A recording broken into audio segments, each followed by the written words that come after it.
Welcome to this episode of What They Don't Tell You. This is a simple man's guide to ball flight rules. This really came about with my son. I was working with his teaching professional, and we were discussing ball flight rules, and he was having some concept issues. So understanding baseball, the diamond, and where people position themselves really help in understanding the flight rules of golf. To understand better, and if you're a baseball novice, understand that there is a first, second, third, and home plate, right? Home plate is actually where we're going to use as our teeing area, and we're going to be hitting shots over second base, would be a straight ball.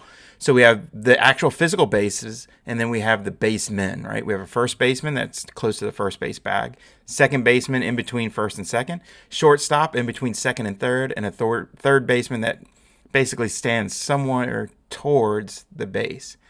So by understanding the bases and the positions, we can actually start shaping the golf ball. So we need a little bit of background information about the golf swing, the golf club, path, and what the ball does to actually make it move in a certain direction. So one thing we're going to talk about is the club face, which is the blue arrow. And wherever the face points is where the ball wants to start. So face is king, as many say, and then path is queen. So the face actually is the starting point of the golf ball. And you can see we can move the face at target, left of target, and right of target. Now we'll introduce the queen, or club path. Not that it's not important, but it is not as important as the club face for starting of the golf ball. But as you can see with the club path, that is where the actual path of the swing moves. It can be pointed to the target. The path can be bent left of the target. The path can also be bent right of target. And of course, since this is golf, we need to introduce the golf ball. So what I've created here is a golf ball with a line through it, and that shows you your spin axis.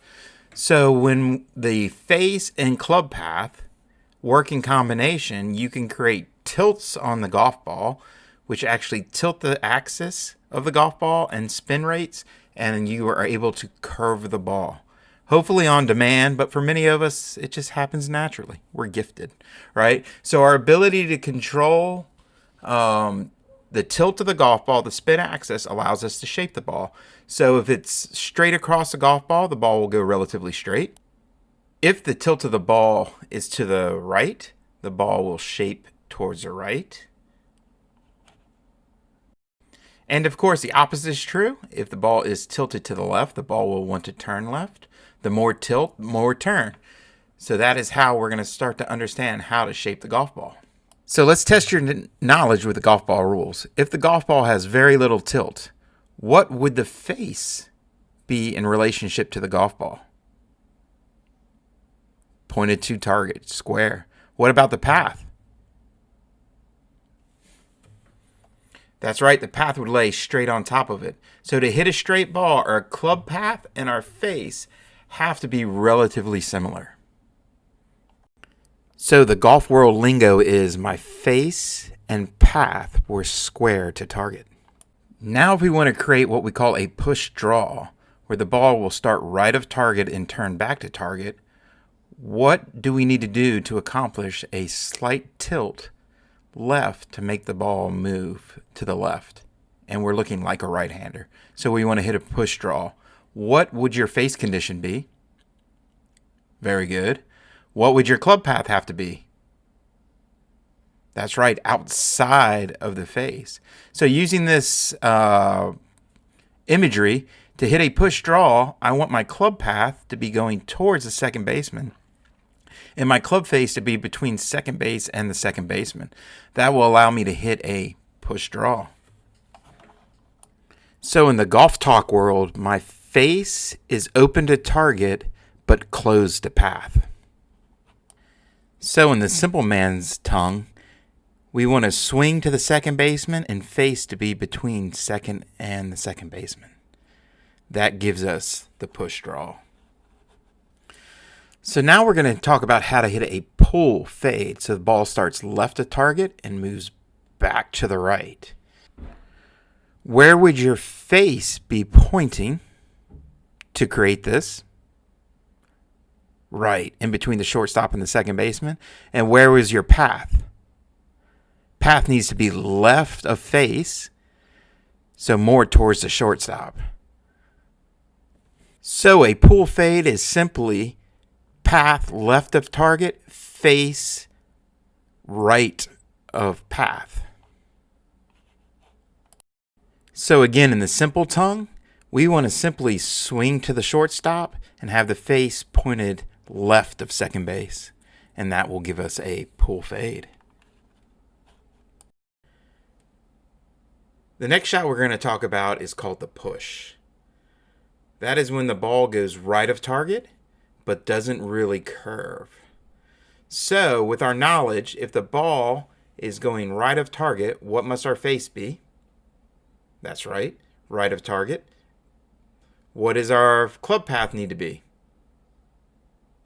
Very good. It's very similar to our face, and that causes a straight push. So in the golf world, to hit a push, you'll hear that face and path are right of target. In simple man code, we want our face and path to be just right of second base. Creates a push. The final shot we're going to talk about is the pull. That's right, when the ball goes left of target straight and doesn't really want to bend. So that would be a pull. So with a pull, what would your club face have to be? That's right, left of target. What would your club path have to be? That's right, it would have to match the face, and that would cause a straight ball to be left of target. So again, in the golf world, they would say that your path and face were left of target.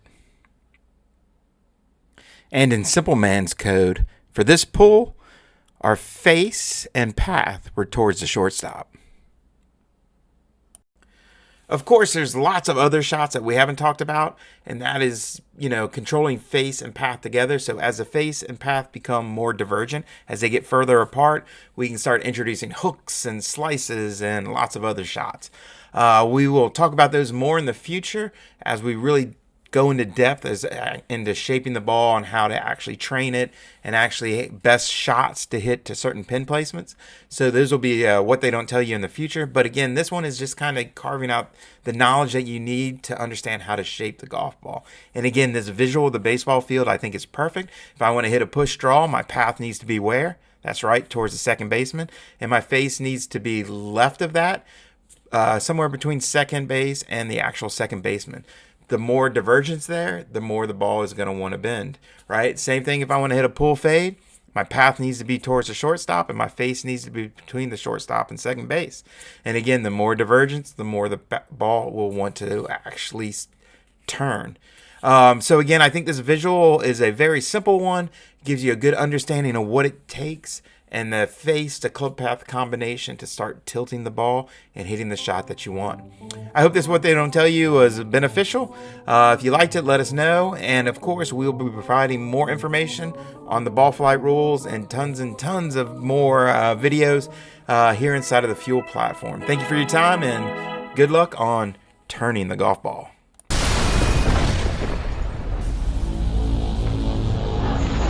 This has been a Fuel production.